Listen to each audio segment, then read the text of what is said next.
That Was Yesterday podcast is brought to you by Define Mind and Body Wellness, my wellness center here in Glastonbury, Connecticut, where we specialize in holistic services to help shortcut the process so that you can see results fast, but learn to do it in a habitual way. So many of the topics we talk about are part of the program that our clients receive, except they get much more in-depth detail. Also, my workbook of the 10-week program to lose and never look back, which is only available to our patients at Define.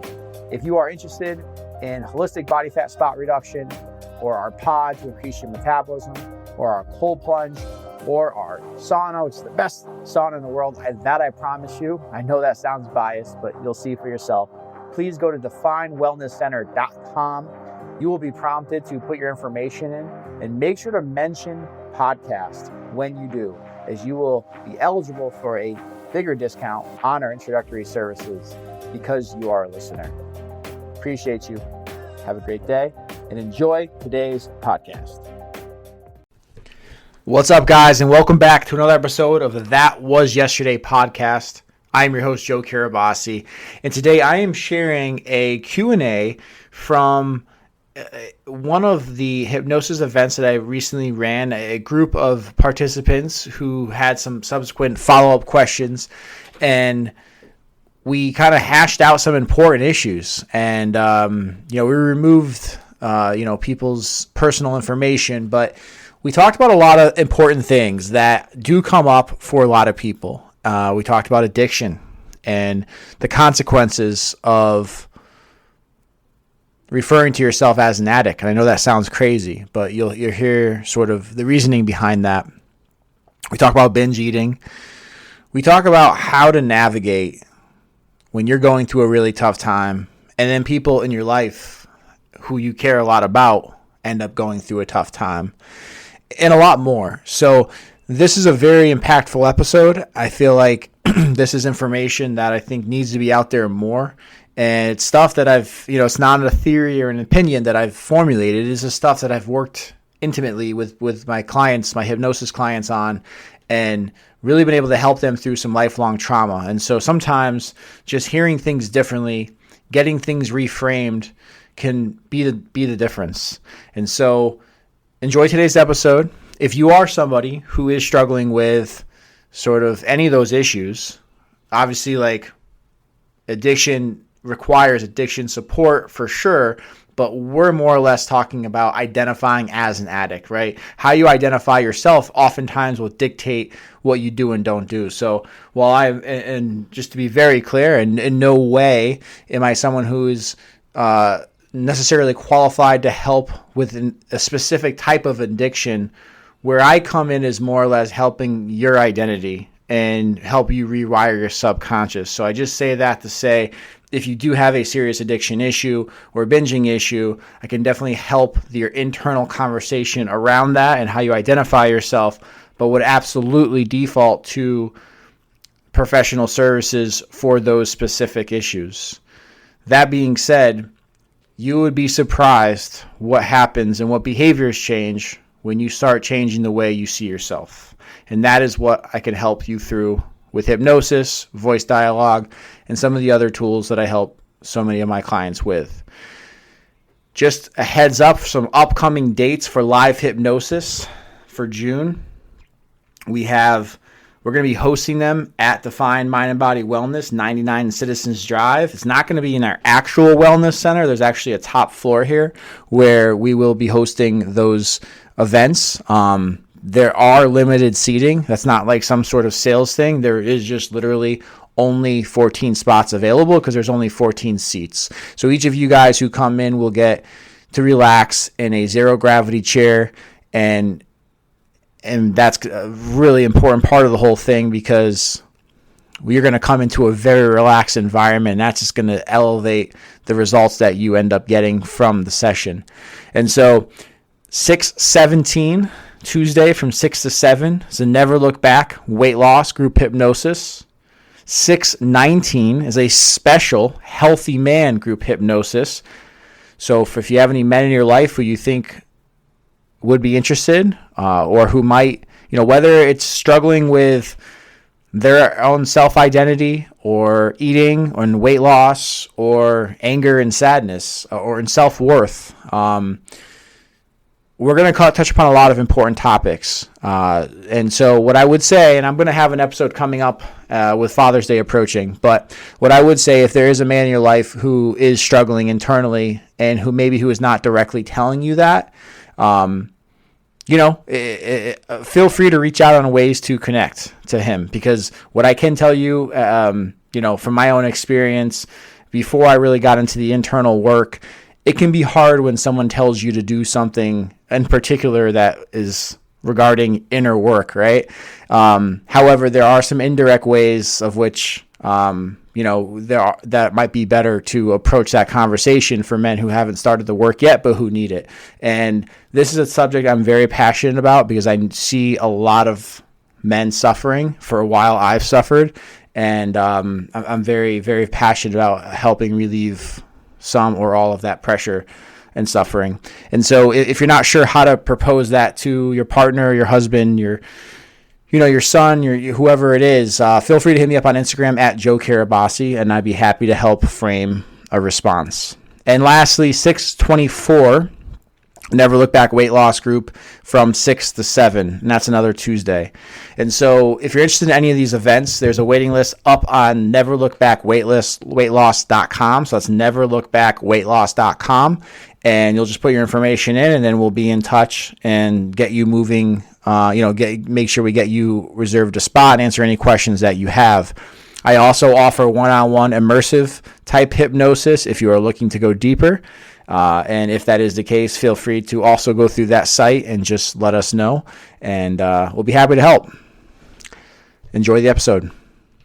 One of the things that happens with hypnosis is, and a lot of people will describe, like, they'll say something along the lines of, like, it's really weird, I've noticed this, or I'm not sure if I'm doing this because of that, but this is what I've noticed. Like, whatever that is coming up for you, or sometimes people feel more sad, some people feel more excited. Both things are the result of doing a deep dive into your subconscious. It just depends on where you're at in the spectrum, right? In other words, if you're someone who has already started the internal work, then you may experience different feedback from your internal system than somebody who hasn't, so it is all very much independent, but from each other. But ultimately, it's all, the path is pretty consistent. So I know I've heard from a few of you guys, but is there anything anybody else want to share that they've noticed, feeling, sort of habit change, mentality shift, weird feelings, good feelings, bad feelings, anything like that? I have noticed that I'm not hungry. Really? Yeah. There's times where I just don't eat. I mean, why eat something if I'm not hungry? Well, that's a good thing. And how was it before that? I was hungry a lot. But you were eating more than when you were hungry, is that what you're saying? I was eating before, but you have to understand, I had that surgery where I had the lap band taken out. So I could never eat like a normal person anyways. I can't have meat. I couldn't. Mm-hmm. But now I can. So I just, like, it's weird. It's very different for me because I'm not sure what to grab to eat. But I mean, it's yogurt, vegetables, fruit, stuff like that, salads with nuts and walnuts and stuff like that. But I haven't gotten to chicken yet, to meat. Right. Well, for you, that's going to be a bigger jump, right? Because of the surgeries. Some people have very adverse reactions to those surgeries, like what you're describing, it sounds like. Yeah. Some people not as much, they can go back into that. But the way this hypnosis program is structured is, if we give this up, so the subconscious responds better to emotional than it does to, like, orders, logic, like very rigidity, basically. Like, in other words, like, you will only eat, chicken 5 days a week, meat 1 day a week. You will not drink alcohol. If you do drink alcohol, like, those specific types of orders, like you can get your subconscious to, for those things to be on top of your subconscious mind, which generally means you're going to be more likely to pursue them. But at some point, it's too much pressure on the subconscious and it can fall flat. Whereas when you're making emotional changes in a more general way, especially, with the world we live in, it is so confusing and complex with what to eat, what not to eat. Then if you have insecurity, or if you had issues in your past that you're working through, it can bring about guilt and shame and just unnecessary emotions that you just don't need to experience. So a long-winded way to say, Rose, is that, well, first of all, you're in one of our programs. So that's the benefit there, is like, we can definitely, I'll make sure Megan and you guys get back on touch to find that right cadence of food for you. But as it pertains to the nutrition element of the Never Look Back hypnosis, in the guidebook, it gives on purpose, like, pretty general recommendations for eating, because anything above that, like any sort of like confusion, overwhelm, uncertainty that comes up above what those, specific yet pretty flexible recommendations are, that's some form of self-sabotage, because self-sabotage always loves to make things harder than it needs to be,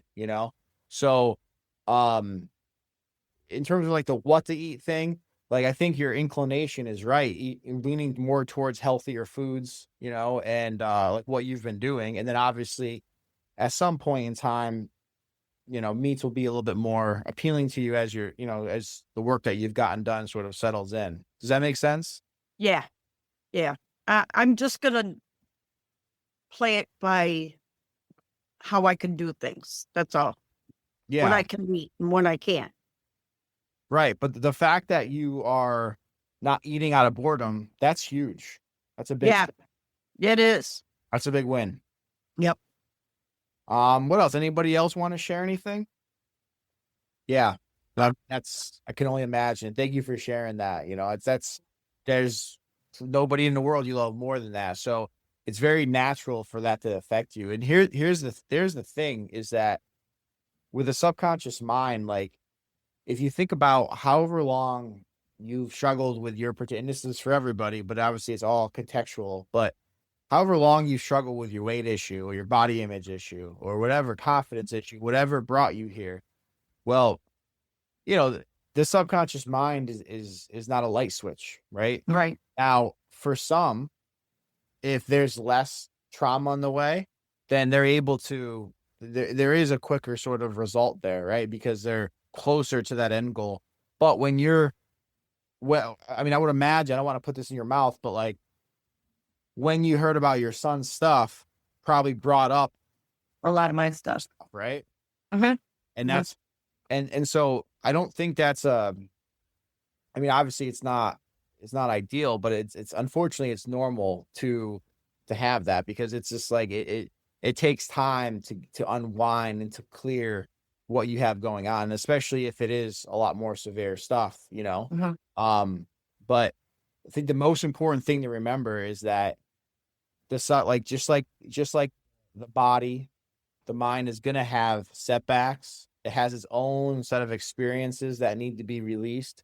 So the emotional clearing. So sometimes, like, when, I have patients who will listen to recording that I work with privately, and their recordings are a little bit different, because when I'm working individually, we go deep into their specific issues, right? You can only do emotional clearing on a group level in a general way, but that will be something that sometimes it just takes time to heal whatever that is. But the thing is that at any point, the subconscious is receptive as long as you're open to it. And so you got to think of it like anything else. Like, I really think the garden is the best example, because you can't go days without watering your garden. Weeds that starts coming in your garden, and you don't pluck them, what happens, right? The weed percolate, and that's how the mind works, And now I'm saying a weed, but the equivalent of the weed in your situation is like this freaking poisonous, toxic plant monster jump out the garden and just, but the soil is still there. There's still water to use. There's the sun's still coming out, So, but thank you for sharing that, because I think that's very helpful, for others to hear too, because I can't, nothing, as I try to be as clear about as possible. Hypnosis is not a trick. Anybody who tells you otherwise is lying to you. There is no quick trick. What hypnosis will do, though, is accelerate that programming process.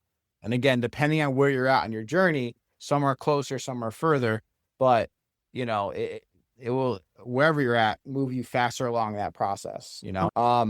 Anybody else? Anything else before anything that want to share? What about initial questions and sort of anything that's come up where you're like, I wasn't sure about this, or I've tried this and I felt that?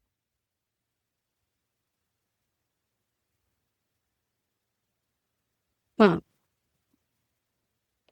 if you don't mind, I mean, obviously you started sharing this information. It's the only reason why I would ask you. In those moments where you had binged since, has that anchor?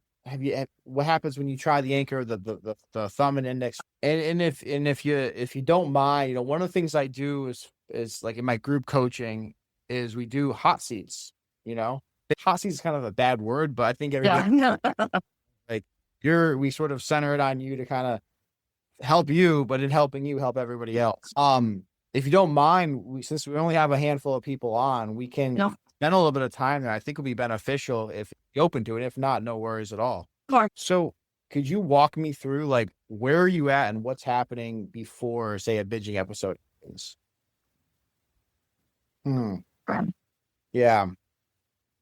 And that's understandable. And look, here's the thing is that I wouldn't say it's sad, right? I know what you're saying, but here's the way I look at the psychology of the human brain is, and this is not I didn't make this up. This is really technique initially started by Carl Jung, who's done incredible work for shadow work and integration of the shadow into one's life. But then these two individuals, Hal and Cedar Stone in the 1970s, who were psychoanalysts, basically create a structure called voice dialogue, which helps us understand our personality. And this might sound weird to some of you guys, or maybe you guys have some familiarity, so it's not so much, but basically within all of us, there are sub-personalities. And these sub-personalities are quite literally parts. When I do individual parts work with someone in a one-on-one session, their posture, their physiology, their tone, their facial expressions, when they go from part to part to part, they literally change and they have no idea, right? I mean, that's how powerful these parts are. And you mentioned childhood. A lot of these parts are sort of take over or compensate during those years because we're vulnerable during those years. And so naturally, whatever comes as whatever feels like protection, these parts are going to take over and do. And so here's what's kind of wild to think about, but it's, and without knowing so much about your situation, other than what we've gotten an opportunity to talk about, is that the part of you who does seek out soothing through food and binging, that part of you has likely also done other things that had protected you, right?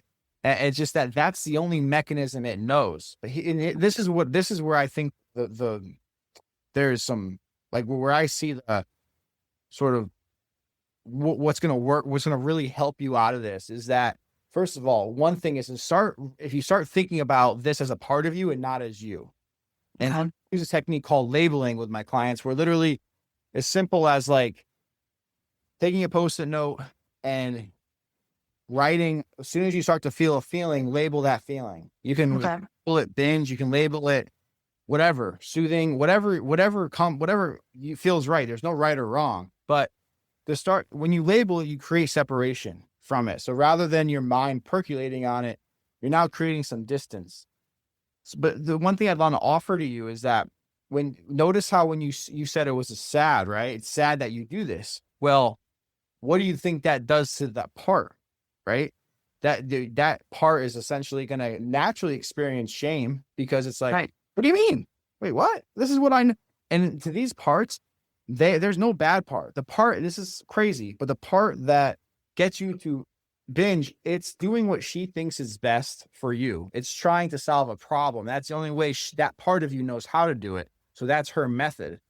So we got to be careful not to label our parts good or bad, because those parts are likely a part, like they're all off of some point your inner child. And oftentimes these parts only have the perspective of an inner child, of a child, so Yeah. whatever. And obviously you've done some inner work back to your childhood, but however old you were when things started to happen, it's likely that part maturity level stopped at that point and it took hold. So it's like imagine if you were to, and I'm just gonna use a hypothetical, but imagine if the part of you who is soothing through binging, right? If that part, and obviously I'm not saying you necessarily binge eat as, like I say, a 6-year-old, but let's just say it's a 6 or 8, 10-year-old, doesn't matter for the sake of this conversation. But whenever it learned that there was a way to control your feelings through an action like eating, well, that's like, if it was, let's just say a 12-year-old, right?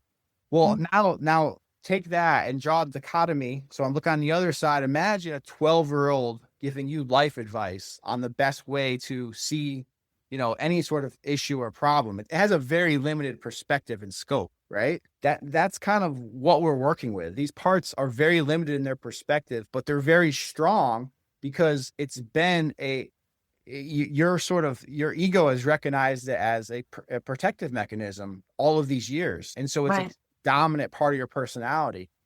And here's the thing, and I did message you about this, and since we're having this conversation, I think it's important for everybody here as well, is it's my belief that will continue to be an issue for as long as we allow it the power to be. So when we identify as an addict, right? Or identify as like, I have no control, it takes over, we're basically propping it up on a pedestal and saying, and anytime we put anything on a pedestal, we're minimizing ourselves. And so it's that power dynamic does not exist.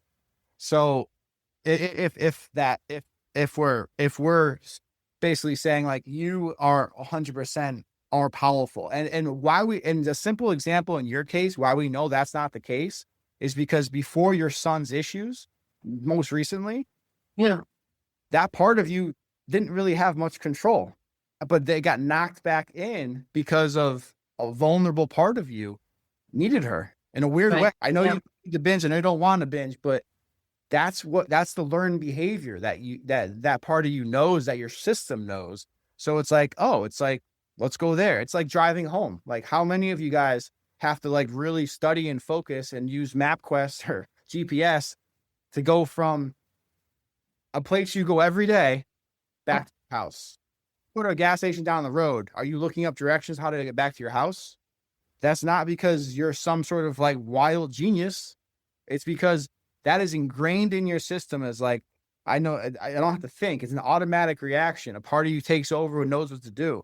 So I think that's what's happening here, is when you're really hit with something serious, and that's serious. There's nothing worse for a parent than to have something happen to their kid, or have their kid go through something they have complete no control over, which by the way, what does that invite, right? Feeling like you don't have control, that all your personal stuff that you feel like you don't have control over, and it just magnifies it all. So I would really encourage you to be careful the way you're talking. In other words, like, don't refer to yourself as an addict, because you're not.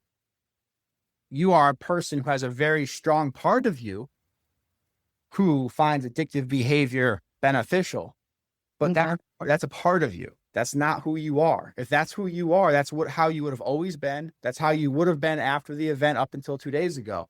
It's not. It's just that you came in. So just start to be mindful of that. And also when you have like, if that event does happen where the binging sort of takes over, imagine, right? And those of you guys who are parents, imagine this as well. And I say parents, like, for a minute here, like, let's put like your son's issue aside, but I'm talking more about a general example, is imagine your kid who you love, and let's just imagine them as like a 10-year-old, right? Imagine they do something like you think's inappropriate, you think's bad, whatever, right? You are obviously going to be upset with them, right? What if you were to shame them? What if you were to be like, can't believe, what is wrong with you? You're horrible. Like, this is disgusting. This is sad. This is, and you would never do that, right? Why? Yes, exactly. Right. It's traumatic.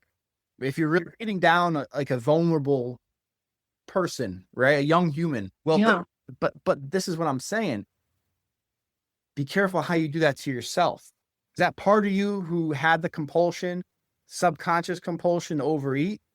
She was seeking comfort because she needed it, right? That's the equivalent of like your kid doing something they knew they shouldn't do, but they did. And it's because they're struggling with something, and you coming down like they're just a piece of crap versus looking at it as like trying to be more empathetic. And so what I'm saying is if you have those moments, I wonder how you would feel and what starts to happen the next day when, rather than feel ashamed and guilty and just all of those types of emotions, it's like more interested of finding out, man, what was that part going through? And a way to do that is using sentence stems. So like, and we'll get into the workbook here in a moment, and I'll find the right sheet that would work for you. But, journaling of like, before I binged last night, I felt part of me who binged. What is the part of me who binged last night really needs? And just let your mind just finish whatever's there, because the more you can start to understand it, and the more you start to look at it and study it, you're creating separation. And when you create separation, you're creating control. And so right now, that part of you who's an addict, if you just imagine a pedestal, right? A pedestal of like 3 feet off the ground. You guys with me? We need to get that off of the pedestal and on a level playing field right now. That's step number 1. Step number 2 is now putting it below you and elevating yourself. And that's step 2. And that comes with a little bit more time and work. But for right now, it's just, I think, using that imagery of like, I'm allowing this thing to control me, and doing that without guilt and shame, because it's not your fault, right? It took over. Like you wouldn't want to give your kid guilt and shame, right? If they're going through something, you'd want to focus on the thing, not make them guilty or shameful of having gone through the thing, right? We can start to do that for ourselves, then all of a sudden you're gaining more control. Okay. Does that make so yeah, I think that'd be a good thing to sort of like really work through. And the other thing, one last thing I'd say on this, and any follow-up questions that we can go over, but is, one of the things you had said leading up was like, I would tell myself all day, I'm not going to binge. I'm not going to binge. I'm not going to binge. You know what the subconscious doesn't hear? Nah. It only hears binge. It's not able to decipher like a negative connotation. You say, don't do this. Like most often in some general ways it can, but when we're talking about specific actions, your subconscious hears binge, binge, binge. Is another reason why we want to be careful to say not to use the word try. Because when you say the word try, it implies some sort of past failure, or that past failure is going to be a future failure. So little linguistic things like this is quite literally how our brain is programmed. And so we can be more mindful of that. And look, you're human. You're not going to just, especially again, this is deep stuff, right? It's not just change all of a sudden. So you got to give yourself grace through this process. But whatever reminders you can set for, it's, I just had a green shake. I stuck in my throat. Whatever reminders you can set forth. And like, even like, another really powerful tool, it's called a pattern interrupt, to start using is next time you hear yourself say, I'm an addict, and it could be at a meeting, and it could be at therapy, and it could be talking to somebody, it could be to yourself. But next time that happens, pinch yourself hard enough where you can feel it, not for punishment, but to release, sort of like to interrupt the pattern that your mind is automatically going towards. Because you didn't wake up being like, I want to tell myself I'm going to binge today. You didn't want to do that, obviously. but that part of you is automatic. That's why it's so hard to separate yourself from it. So when it does happen and you do have the awareness, which again, it's going to take time, but the way to make yourself more aware of it is journaling. It's when you do have these episodes, it's reflecting without any sort of judgment after the next day. And again, this is just going to give you a greater awareness of it. But whenever you start to do that, you're going to interrupt the pattern. When you interrupt the pattern, you start to invite conscious choice. And slowly but surely, that will change. I mean, there's just no way it won't, you know? I think it's those automatic things that are probably getting you right now. And the tough part is like, you know, these are like cultural sort of things, you know, like identifying as it's not necessarily like it's something that you're sort of taught to do if you do have that past. And I would just offer that you're going to keep it in control of you to as long as we allow it to control, you know? And so, does that make sense? Any questions on that from you or anybody? So let's shift over. And by the way, another, you know, if you think about like, I like to use the physical body as a metaphor for training the subconscious, because there's so much correlation there, right? You know, simply like a few things, right? Like everybody here, I know you may or may not be happy with where your weight is, but I think everybody can realize like, well, I'm never just going to work out once and be fit my entire life, right? So we can understand like there's a process in play, right? But that's like the watering the garden, like we talk about. But the other thing is that if you've ever really trained extensively over time, you know that your body your body changes from those like from when you progressively overload the stimulus, you push the pace a little bit further or faster in yoga. You use a little bit more weight. You do whatever is uncomfortable, right? Like nobody, and I mean nobody who's an adult, right? Kids can get away with anything, but especially let's just use a menopausal woman who has way harder than anybody else, right? Because metabolism's slowing down, body's just less responsive to everything, right? You take a woman dealing with that. Well, if you just give her like 2-pound dumbbells, light dumbbells, she's going to, and not say it's not worth nothing because everything is something, but you're not going to really change the body that way. You got to put yourself through some level of discomfort. And I share that to say this, when we're thinking about our emotional being, our mental being, in the same sense as a physical, we got to realize that the uncomfortable, the discomfort, especially going back to childhood, especially if there's like macro traumas, but even micro traumas, it's going to be very uncomfortable to deal with. But just like you have to like lift weights that are uncomfortable for you to grow your muscle, that's what's required for you to heal the trauma. Yeah. I say that to say it's completely normal if you find it really challenging, but that's where self-sabotage loves to rear its ugly head, because whatever we think as challenging or uncomfortable, it distracts us from. It rationalizes why you can't, shouldn't, won't. Oh, don't journal. You can't journal. You'll never figure this out. This is the way you are. Start tomorrow. Like all of these rationalizations keep pushing you further and further from the change. But I would just say, as you probably have heard before, it sounds cliche, but it is true. You've got to embrace that discomfort. That's the only way the emotional part of you is going to heal. Because remember, a big part of it is directly from your inner child. And even people who don't struggle with binging issues, if there are some negative patterns in your life, I can guarantee you we can trace them back, you know, so you were wired at an early age.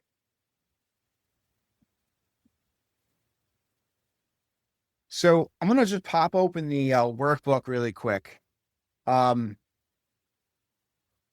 everybody see the screen here?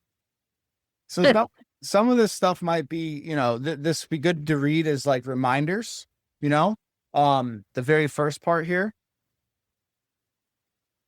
But really the purpose of the workbook is to help reinforce, help anchor, like give you actionable stuff that you can reinforce kind of what your subconscious is working through. Because, and you know, also for you to track your shifts and your changes. again, using the exercise analogy, it's like, you know, is it better to do cardio? Is it better to do weights? Is it better to work your core? Is it better yoga? Is it better metabolic? You know, the answer to that question is like, well, what is your goal? But a lot of them are helpful, right? And the more you expose yourself to things that are going to improve your physical health, the more your physical health will benefit. Same thing, your mental, emotional. That's why we gave you a workbook. That's why we gave you a recording. That's why we gave you the affirmation cards. So the more you think about this as like a toolbox, it's like asking like, what's the best tool I need to build a house? It's like, well, it depends what part of the house you're building. You know, a hammer is really helpful for some things, but it's not going to lay the foundation, you know? Right. And what lays the foundation isn't going to put your doors on. You know, what you really want to think of it is like, how can I build my toolbox? You know, what holistically helps me without taking away? So these are things like the pinching, like the thumb index finger together, but it's also the workbook. It's journaling. It's affirmation cards, reading that, you know, podcasts. There's a lot of good ones out there. My podcast, Never Look Back, or that was yesterday. Sorry. And I'm starting to get back on a regular schedule there, but again, wherever you can reinforce this stuff. So, how many of you guys have been able to follow this sort of like roadmap thus far? Yeah. Good. And the big thing is like, you know, one of the things that a lot of people have said too is like, well, what happens at night when I'm listening to hypnosis and I fall asleep? So the thing is like, you're not going to go from, you know, like awake to REM sleep. There's stages that you'll go through. So as long as your brain is in the theta state, your subconscious is going to be open to like suggestions and stuff. So there's still benefits for that. But for some people, you know, you might find it helpful to listen to your hypnosis like on your lunch break or in the morning, you know.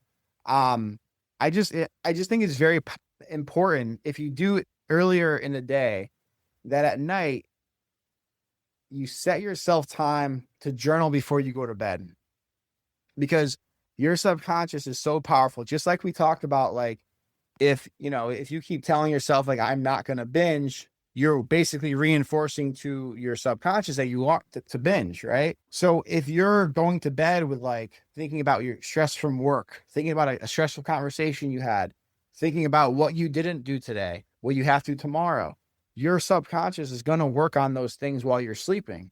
That results in tossing and turning and waking up and not sleeping good and all of that. So definitely make sure you journal before bed. The easiest way to do it is just using, like, first of all, you think of it like a brain dump of like literally like it doesn't have to make any sense. Like you're not writing a book, right? You're just literally emptying your mind. So brain dump would be like, I feel upset because of the conversation I had with Charles today. Tomorrow I have to wake up a little bit earlier to get to work because I have XYZ thing. I can't believe it can be all over the place. Allow that to be. Because again, if you don't get it out on paper, that's going through your mind. And at least when you get out on paper, you can sort it.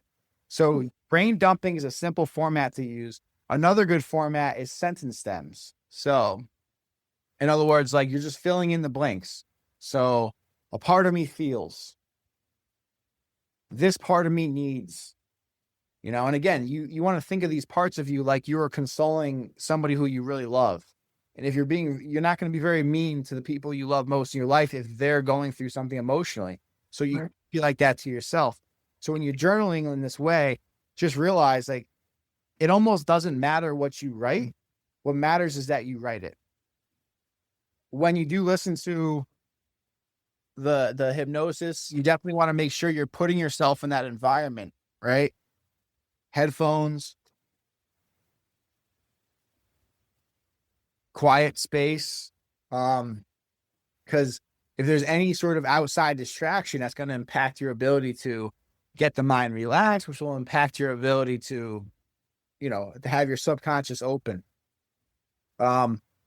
These affirmations, you got the affirmation card as well. What I would say with affirmations is that whatever speaks to you, use it, right? Whatever it doesn't, that's okay. When I say whatever it doesn't, there's a difference between it doesn't light me up. And a difference between I'm not that, I just not me. I can't do that. Like, if you're feeling like it's not me, I can't do that, that's probably something that you want to bring more into your life, right? But if it's something that you're just like kind of neutral on, discard it. But one thing I can tell you all is that this is the absolute fact. The more you trust the process, the easier it gets. And I know that's like a cliche in some ways, but that is just true. I mean, think about it. Could you imagine, those of you guys who are happily married, and those of you guys who have had divorces, could you imagine going into your wedding, or maybe you have somebody who's going to get married and they're like, I'm going to get divorced in a few years. This is going to be absolutely horrible. I don't want to do this. Like, can you imagine a bride saying that, or a groom saying that, believing it? What do you think's going to happen in their marriage?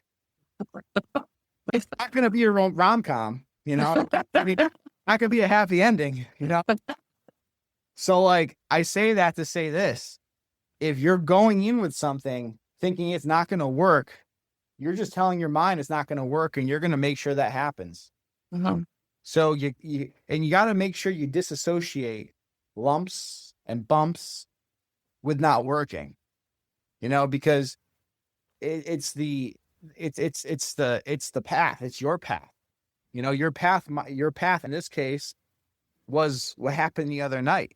That's on your path for a reason. That's not an obstruction that you can't bypass. This is the pinching. This is kind of like some steps to that. And just affirm yourself. You are safe. You are in control.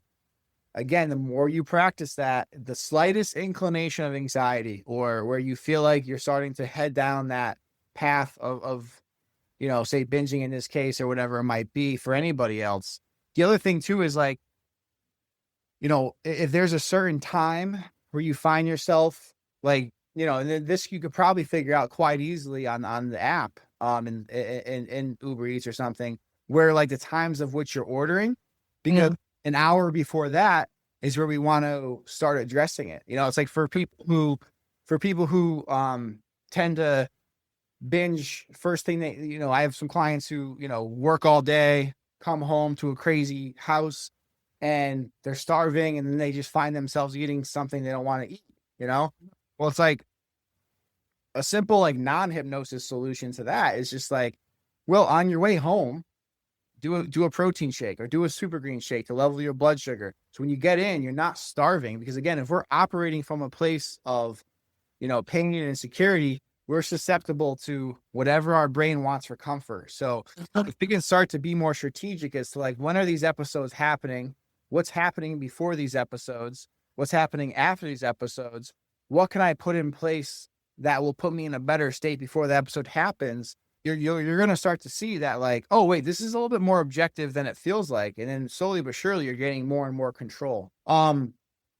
This is a really important thing. Just like, and I would do this not just for, the recordings of the hypnosis, but also for your exercise, is like, have it in your calendar. If you just say, yeah, I'm going to do it at some point, you might as well just say you're not going to do it, or at least not going to do it consistently. So schedule the stuff in that is going to be beneficial for you. The eating stuff, this is where you want to focus on. And, people can find themselves asking specific questions of like, I'm not going to go over all of this stuff per se, but unless there's specific questions, but I'll give you an example of self-sabotage. This happens very commonly, in particular with a lot of baby boomers who I work with, who, like I know me, I'm obviously not a baby boomer, but my education of nutrition growing up in the 90s was a food pyramid, right? That was the extent of our education. But the food pyramid, if you guys remember, had 8 to 11 servings of white bread, carbs, and per day at the foundation. You show me a healthy adult who's not a competitive athlete who eats that many carbs, I will give you $1 million. It doesn't exist. You can't have that many and have your sugar good, have your weight good. That's impossible, right? So we can argue about why that happened, whatever. But the point is That wasn't good education.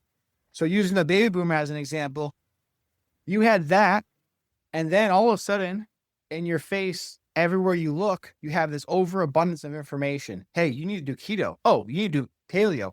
You need to do macros. You need to do low carb. You need to do Atkinson. You need to do this. You need to do that. And so it's like, you never had a good education on nutrition. Now all of a sudden you're forced with like all of these options. It's like, what's real? So the byproduct of that is self-sabotage. Self-sabotage using that. Confusion. I don't know what to eat. Well, I guarantee you, if I put a gun to your head, you would be able to list off a few healthy foods you could eat, right? You know it, but that's what self-sabotage will say, so it keeps you stuck, right? Overwhelm, it's overwhelming. Well, understood, but is anything overwhelming on the list? If it is, pick one thing on the list and do that for 30 days. Then pick another thing on the list, do that for 30 days. So it's not overwhelming. Like, we can find a way for you to do that, right? So I just would suggest to you guys, if you find a part of you like, well, I don't know what to do, I'm this and that, like, just pause that for a minute, literally pinch yourself and have like, what would my best guess of a good protein to eat would be? What would that be? I guarantee you all of you guys can come up with the right answer. Any questions on the nutritional stuff here? So we're not going to go over all of this like detail for detail, but this framework is, if you guys haven't done this yet, I would do this tonight. And again, it's like, it's something that your mind will find ways to self-sabotage if you allow it, of like, it's not important, I don't feel like it, whatever. But if nothing changes, nothing changes, right? We have to build our toolbox. This stuff is going to help you, right? This one is like a really good, I've had so much success with this. Now it's harder to do by yourself. When I'm having somebody in hypnosis and they're in a non-judgmental state, it's very, very powerful. But either way, like, if you imagine your exact situation, then you imagine the person you love most in that exact same situation, you remove yourself from it. What advice would you give them? You know, and you just started following that. Because, you know, the crazy thing about hypnosis is that it's really just unlocking what's already inside you. I can guarantee you, all of you guys not only have the capability to overcome your challenge. I know that without a question, without a shadow of a doubt. There's just no way you can argue that. I know you have it in you. I know you do. But also, that's a capability standpoint. That's the ability to. You have that, right? Now, look, I'm not suggesting that all of you guys can just become professional athletes, but that's not what we're talking about, right? We're talking about your individual struggle. And that struggle's on your path because you have what's in it to overcome that path, right? The same breath, you also have all of the information already in your, holding your subconscious with what to do. So really what we're doing through hypnosis is unlocking it. It's just unlocking it to allow the healing to come in. So yeah, these questions are very helpful. This is really big too. I mean, I would recommend doing this particular activity daily. You'll be very shocked as to how much your mind focuses on that is not in control versus what's actually in control. Like, in other words, like, what can you actually control, right? And then what part of you is playing God or playing puppet master or playing whatever, thinking that they can control all the other pieces around you. It's, you know, unless you have some godly power we don't know about, you're human and you're imperfect like all of us. And you can only control what you think, how you think, and what you do. You can't control anything beyond that. So making sure to really spend some time with this daily would be helpful. This could be a very good journaling prompt to start your day every single day. Get us off in a good mindset. The people involved, the way to think about this is, if you guys have ever seen a criminal or like mafia movie with like the detectives have a big board and they're like, all right, well, this is the boss, and under the boss, these are the sub bosses, you know, managers, all of that. They have this random accident over there. What's the correlation? Then we have this victim over there. What's the correlation? Right? The detective looking at trying to draw string, connect the dots. Think of your mind as the same way. You know, one of my more popular services I offer is mind mapping, where we sit down and we go over this for you. But you can do it on your own. You know, really thinking about like, what parts are in me? where those parts come from, and putting it all in front of you. Because when it's not in front of you, you know where it is? Running around your mind like the Tasmanian devil. And that's going to be very hard to decipher what's real and what's not.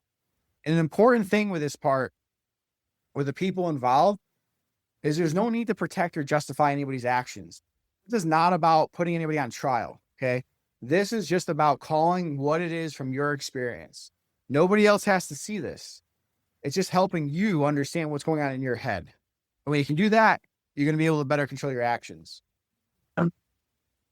So shadow and integration. So like generally the traits that you are judging harshly or that maybe bother you, those are projections of something that you hold it within you. So thing with shadows is that just like a shadow, it follows you everywhere you go, so, and you can't see it, but it's there, right?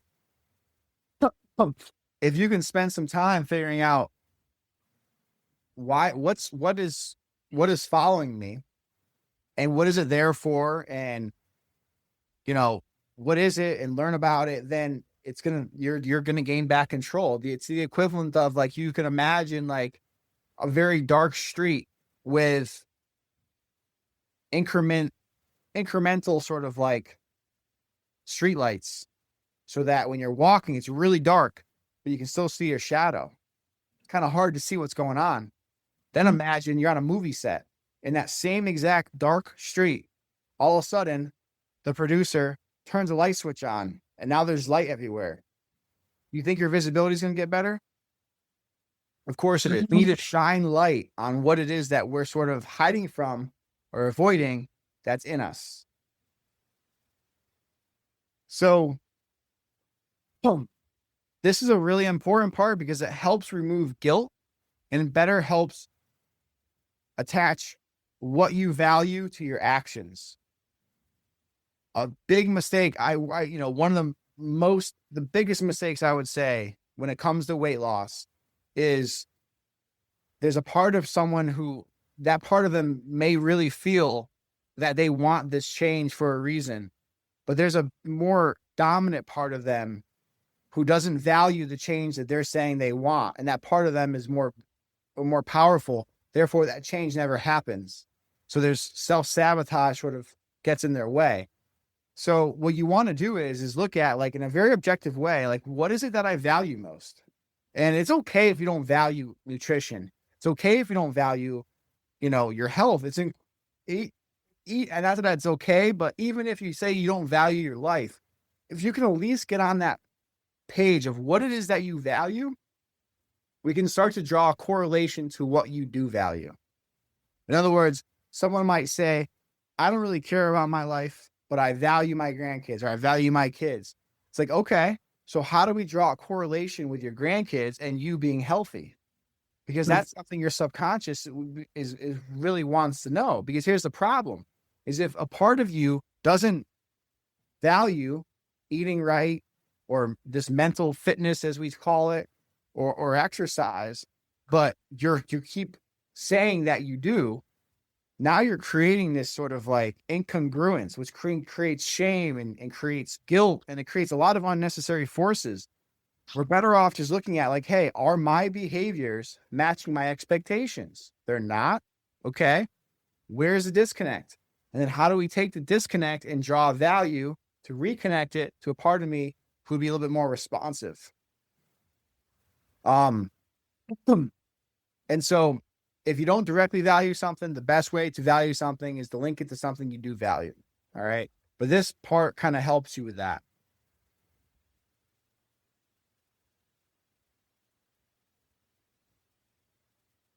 So these identity statements, this is like, seriously, if you guys take some time for this, the process of figuring it out will be very helpful to you. You don't have to, I'm not saying it should come natural or easy, but there's no right or wrong. Like, just practice it, write it. Like, if you were somebody in your life who you knew that if they just started working on something, it would improve their life, but they're telling you they don't want to mess up, what are you going to tell them? Oh, don't worry about it. Would you guys say that? Yeah. You would say that? Would you tell, If someone knew something they could do, but they couldn't do it well, would you tell them not to do it if it was going to help their life? Right. So let that happen to you here. There's no wrong. Just do your best with it, right? The more you're thinking about it, the more you're inviting. Again, this stuff's already in you, but the more open you are, and the more you're putting solution on the top of your mind versus the problem on top of your mind. That's where the change happens. The doc this is the doc I wanted to attach here is in your guys' book, but it just basically shows you like a lot of the parts that are very common. We talked about parts work earlier. Again, these names, they don't have to be like limited to you exactly. Like these are names that you can come up with your own name for, but just to give you an idea, starting place. Remember, treat your parts like you would treat people in your family who you unconditionally love. You want to treat them with truth and with love. Love, not conditional on being good. Love is unconditional. Good or bad, you love, right? So if we can start treating the parts of you like that as well, and be more objective and curious as to what these parts are going through and where they're at, they're going to be less tense. They're going to be less reactive. By the way, I would suggest there's if you guys ever heard of the movie Inside Out, it's a great movie, and it kind of speaks to the parts stuff a little bit way. So that's sometimes a good way to visualize it, because it's kind of what happens in all of us. Start paying attention to your patterns, right? What are the things you're doing to self-sabotage yourself? What is self-sabotage? It could be something like a binge episode. It could also be something like, I don't have time to listen to recording. That's self-sabotage, right? Because you came here for a reason, and the way to get the best benefit is to listen to the recording. So you not doing it would be self-sabotage. So pay attention to that, right? What's a replacement? You're like, I can't listen to the recording. I don't have time. Okay. Can't listen 5 days. Well, can you listen 1 day? Oh, I can listen 1 day. All right. Can you listen 2 days? Yeah, I can listen. So find that rhythm that you can do. That would be the replacement, right? Versus not doing it all. In-person atmosphere, vibe, and energy is always going to be the most effective, right? And those of you guys who attended the event felt that. But you don't want to lose what you were able to sort of start. We want to keep it training, It's like if you had a very good few weeks of exercise, taking time off isn't going to make you more fit, right? Reflection. So this can be done after any of your, anytime you listen to hypnosis, you can go back in hindsight and fill it out for the event. But again, it's just really helpful to help you better understand what's going on. And the last few here, build new situational awareness. So triggered situation. So in other words, like what had happened that led you to do the thing you didn't want to do? How did you respond before? What's your new awareness of that? So let's use an example like of somebody who had maybe they were trigger situation. They put on a pair of pants that didn't fit them, and they were pants they really want to wear, and that triggered them. Whole action might have been to go eat, to go drink, go self-harm, negative and self-harm, physical, self-harm, mental, emotional, putting yourself down. New awareness is I may not be able to fit into those jeans right now, but I am in the process to get back in them. New action. Yep. What's going to give that part of you that extra bit of like love to move closer to that awareness, right? Imagine like, I bet you every one of you on this call right now, if we were to talk individually, you could probably tell me a teacher or a coach from your childhood that was either A, very influential, or B, horrible. It's so wrong to you, right? Mm-hmm. And however many years ago that was, right? Now just imagine that was like maybe one teacher you had for 1 year. So if you're a 55, that's 1/55th of your life. Remember that. Now think about all the things that you experience in a given day, in a given week, in a given year, right? But you remember that. Now think about what would that be if the person that was with you as much as you're with yourself. So if parts of you were constantly putting yourself down and really clawing at your insecurities, they have a direct into it. Like, how is that gonna, how is one supposed to feel? You know, so the new awareness is like, how do we invite more love into that? How do we invite more action that's going to move you closer to a self that loves, you know, who they are and who they are becoming? And then this is a reflection, you know, good to be able to do. And notice how it's like, no, it doesn't say like, were you perfect this week? It doesn't say that, right? Because it doesn't matter. Because you're not expected to be perfect. You don't need to be perfect. You just need to start being more aware of the things that you are doing that are better. And if you're looking for that one big home run, you're not going to find it most often. And you're never going to find it if that's all you're focusing on. You know, think about it. I don't know a whole lot about baseball, but I think we all know that like the best hitters in baseball bat at like, you know, their percentages are not 100, right? They're less. It's like less than 500. It's like less than 500, right? So do we say like, oh, Aaron Judge, you suck? I mean, if you're a Red Sox fan, you might say that, but you know it's not true. I'm not a Yankees fan, by the way. But the point is, like, think about what we do to ourselves, right? You're a messy human like me and everybody else who's ever lived. So like we got to start there, start with grace. And then we got to build upon that through small incremental actions you can take. And when you fall back, it's all right. Look at it the next day. How can I improve? What happened? Okay, cool. What's the next thing I can do that's going to help me towards my goals? So let this workbook be kind of something that will, you know, be a good sort of like North Star for you, this along with the recording. I had a lot of people ask, like, I don't want to do Zoom, but I want to do more hypnosis. Are you doing any more group hypnosis? Meanwhile, my landlord is actually, I got a chance to talk to him where our wellness center is in Glastonbury. And there's a space that he's going to allow us to use so that we can offer it more regularly. So on June 10th, I'm going to start every Tuesday at 6 p.m. We're going to start doing live group hypnosis in person. wow. Yeah. So it's not going to be coaching. There will be coaching elements of what you guys have already gotten on a thing, but there's also just going to be opportunities for people to drop in once a month, twice a month to sort of get the energy of the group, but also have that sort of like guiding North Star of like, you know, again, just like we talked about with appointments, if you have something on the books, you're going to be more likely to go do it. Right. Uh-huh. So yeah. So if you're someone who finds yourself falls off track easily or have a hard time doing it on your own, or just feels like there's a lot of ground for you to work through, you know, let me know and I can send you more information on this. Okay.